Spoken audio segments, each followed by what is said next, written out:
So, how on earth did that happen? Okay, basically I think most of the credit there should go to the right-hand side of the army, so Stephen Day. Yeah, we manoeuvred them pretty well, I think. I think clear, concise communication. We kind of had an idea as to where we wanted to be manoeuvred. I think we probably did have an element of luck, but we had our strongest guys and we had them positioned, we didn't move them.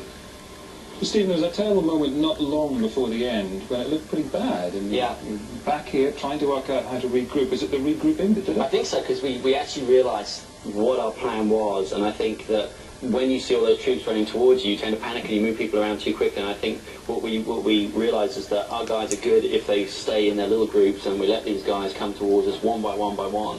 How do you think you performed as a team? A bit disjointed. Yeah, I thought you and I did quite well. Well, I was happy that out of over about 800 troops, I saved 7.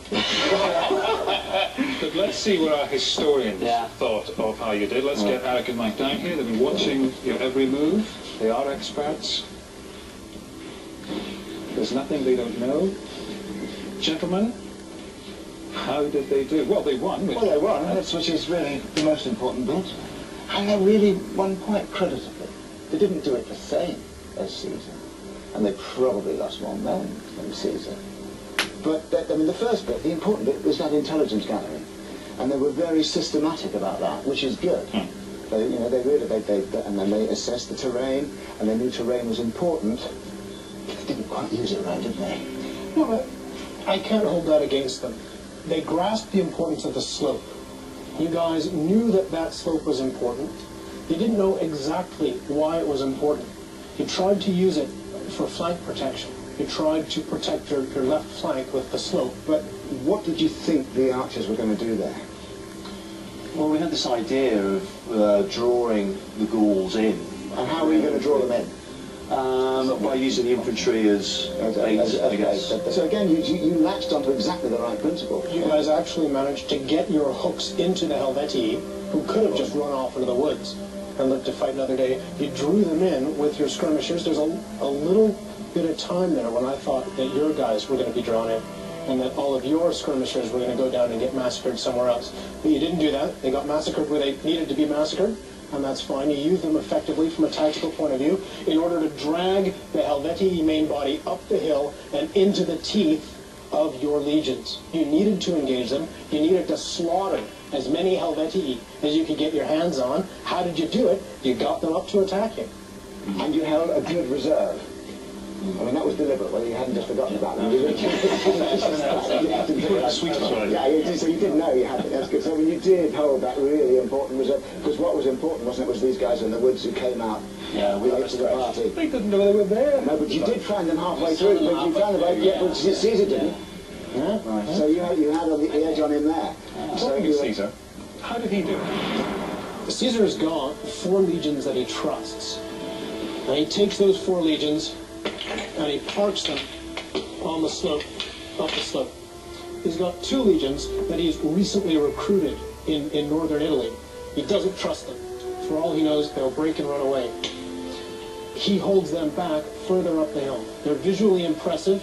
As you guys saw when you very cleverly went round to the Gauls side of the field, you see that big mass of people up the hill. That's what these guys were going to do. They were going to stand up at the top of the hill and look scary.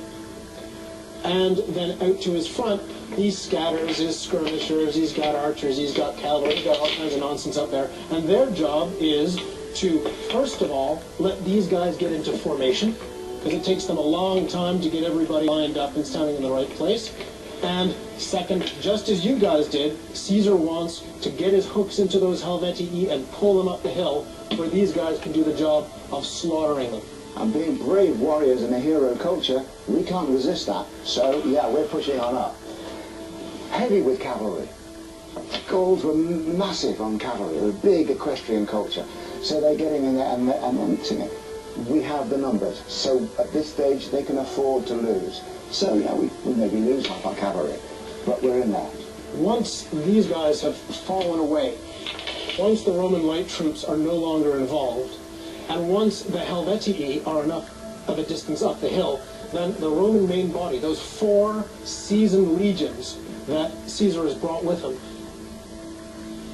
can can start engaging the Helvetii and can start pushing the Helvetii back towards the Helvetii's own supply base, towards their own wives and kids, and away from the hill. However, by the time they get down to here, and they really wait until they get right down here, and this is where these guys come in. They're not strictly speaking Helvetii, but they're allies. The Boii and the Tulingi, allied tribes who came late to the party, like Blucher at Waterloo. But they came, and they came in time, and they sweep round, performing a flanking movement here. But what Rome can do, because of the nature of cohorts, is it can turn to take them on more than one flank. You guys were very concerned about your flanks. Caesar was not as worried about his flanks, because Caesar knew that a Roman cohort could just turn at right angles. Because of its tremendous depth and its tremendous flexibility, Caesar was able to fight in two directions at once. He was able to fight the Helvetian main body to his front and the additional Gauls who came late to the battle on his right. So this lot are pushed and chased from the field. This lot are hemmed in and absolutely slaughtered here. In the real Battle of Bibracte, Caesar claimed that only 1/3 of the Gallic army survived. Caesar had shown skills that would become his trademark: coolness in the face of crisis and tactical genius.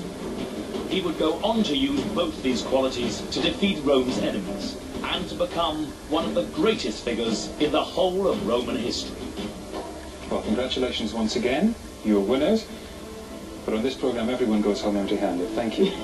Thank you very much. Well done.